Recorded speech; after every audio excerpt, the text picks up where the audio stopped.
విష్ణువుకి భూదేవికి రాక్షసుడు ఎందుకు పుడతాడో మీకు తెలుసా? ఇలా ఎందుకు జరిగింది అంటే విష్ణువు మరియు భూదేవి నిషిత కాల సంధ్యా సమయంలో శృంగారం చేసుకుంటారు. అది చాలా చెడ్డ సమయం. అందుకే వాళ్ళకి రాక్షసుడు జన్మించాడు. భూదేవి కూడా నా కడుపులో రాక్షసుడు ఎందుకు జన్మించాడు అని చాలా బాధపడుతుంది. ఎంత రాక్షసుడు అయినా కూడా ఆమె కన్న కొడుకు కదా, అమ్మ ప్రేమ ఎక్కడికి పోతుంది? ఇదే ప్రేమతో విష్ణువు దగ్గరకు వెళ్లి, స్వామి, నేను మిమ్మల్ని ఇప్పటి వరకు ఏమీ అడగలేదు, మీరు నాకు ఇప్పుడు ఒక మాట ఇవ్వాలి అని అడుగుతుంది. మీరు ప్రతి ఒక్క రాక్షసుణ్ణి వధిస్తారు కదా, కానీ మీరు మన కొడుకుని మాత్రం చంపకూడదు అని వరం కోరుకుంటుంది. దానితో అమ్మ ప్రేమని అర్థం చేసుకున్న విష్ణుమూర్తి మాట ఇస్తున్న భూదేవి, నేను నీ కొడుకుని నా ఏ రూపంలోనూ చంపను, కానీ నీ కొడుకు మరణం మాత్రం నీ చేతిలోనే ఉంటుంది అని అంటారు. దానితో భూదేవి నా కొడుకుని నేనెందుకు చంపుకుంటాను అని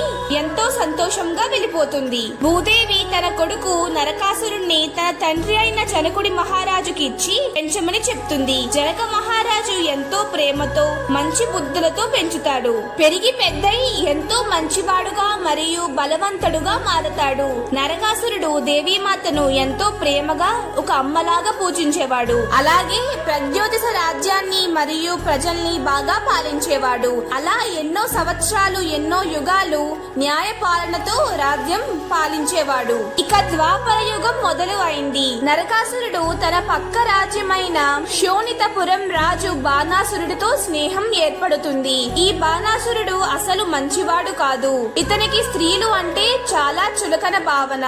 స్త్రీలు కేవలం పడక గదిలో అనుభవించడానికి అంకితమని భావించేవాడు. కేవలం ఒక ఆడది అయిన దేవి మాతను ఒక అమ్మలాగా భావించి నరకాసురుడు పూజలు చేయడం బాణాసురుడికి నచ్చలేదు.